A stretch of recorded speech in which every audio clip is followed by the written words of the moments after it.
What is up everyone, it's Sin back with another video, and today it's just going to be a quick one following on from Nintendo's most recent Direct where they announced a couple of pretty big AAA games coming to the system, which is going to link into a conversation I've been having recently about which consoles you should buy these games on. So unfortunately it isn't going to be about Mario's new look. It is about obviously Doom and Wolfenstein getting announced for the Switch. Before I jump into the topic of Wolfenstein and Doom on the Switch, what we got first from the Direct was a little update on Skyrim, followed with some new gameplay footage that you can see running in the background here. Now obviously Skyrim is an old game, but still, considering what the Switch is, I'm still quite impressed with how it looks. I know obviously that'll probably be criticised a lot because it is old, but at the end of the day, for a lot of people, taking Skyrim on the go is going to be a big deal. I mean, personally, I never played a lot of Skyrim.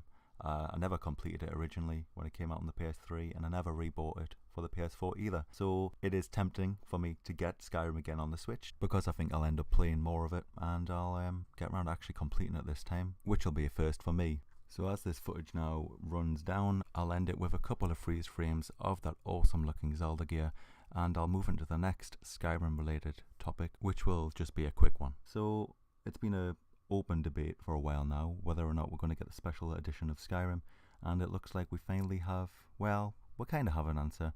So in terms of mods, unfortunately it looks like mods are a no-go, and they're saying for the time being, but obviously for developers normally that means it's not going to happen. The other thing which was open for debate was whether or not it would be the special edition of Skyrim. So we haven't actually got an answer on this yet. Unsure why they haven't spoke about this openly, unless I've missed something. But anyway, the website kind of gives away a little bit of a snippet of information which kind of hints that it is going to be the special edition, which should make a lot of fans happy. Up next we had the announcement of Doom and Wolfenstein coming to the Switch. Doom this year, Wolfenstein unfortunately next year. But anyway, we also got greeted by a first look at Doom actually running on the Switch, and it looks pretty damn good, to be honest. Obviously it's not going to look as good as what it does on the PlayStation or the Xbox or the PC. That is just a given, really. So that brings into the conversation of where do you buy these games? If these games do start coming sort of more mainstream on the Switch, we're going to see a lot more AAA games heading that way. Where do you make the decision on which version of the game you should buy? So the footage we got for Doom was quite short. I have took a couple of snippets out of it just so we can get a better look at it. There'll be proper professional comparisons out there which you can obviously view and make a better judgment on it, but I thought I'd do a little bit for this video anyway because it kind of feeds into what I want to discuss next, which is the point of where do you buy the games. For me, the decision is going to come down to where I'm going to get the most out of it. So a game on the Switch is not going to look as good as a game on the PlayStation 4 or the Xbox One or PC, which, that's in a league of its own anyway. So basically, to make the decision, it's not going to be about graphics, it's going to be about feature set and how the game plays. When I talk about these games, I'm obviously not talking about indie games because, indie games, you're probably going to see a bit more of a similarity between versions. But obviously when you get to more demanding games, that's where it's gonna change up. And we've kind of already seen a little bit of that with games like FIFA 18, which is obviously using a different engine and missing some of the big features from the other console counterparts.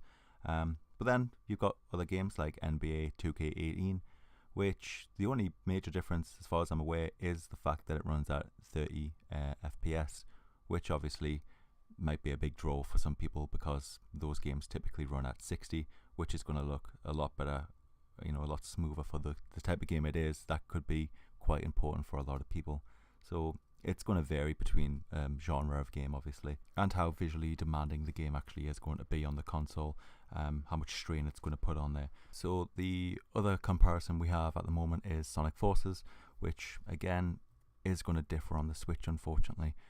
From what we understand, it's going to be 30 FPS, where the PS4 Xbox version will be 60, which, it's not a big surprise. Again, based on what the Switch is capable of, it's not going to compete with the PlayStation or the Xbox. It's not there to do that. So you've just got to make that decision again. is it worth taking that hit? For me personally, I don't really mind 30 FPS.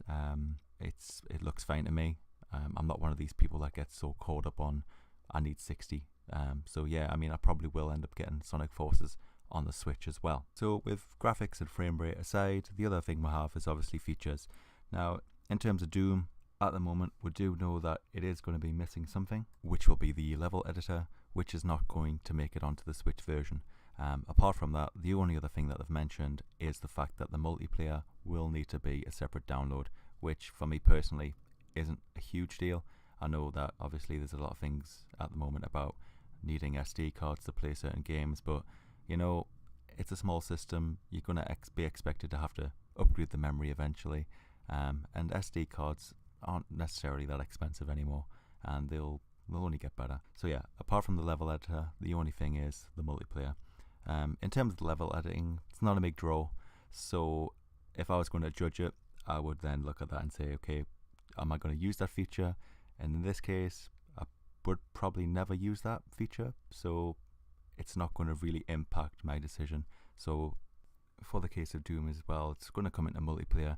You know, it's one of those games where I'd probably want to play online a lot, and with not many people I know having a Switch at the moment, you know, it's going to be a factor where that's going to go against it, because if I want a game, I'm going to want to play it with my friends, which will be on PlayStation. So there's pros and cons. Obviously, for Wolfenstein, we don't really have any information on that yet. We don't know the differences. It is, you know, more than likely, actually, it's definitely going to look worse on the Switch, which isn't necessarily a bad thing. It just means that, you know, it's not going to look as good as what we've seen for the PlayStation, PC or Xbox. It's not going to happen. So, you know, it's going to come down to what features are going to be missing on that as well. You know, that will be an older game by the time it comes to the Switch. Is it worth the wait?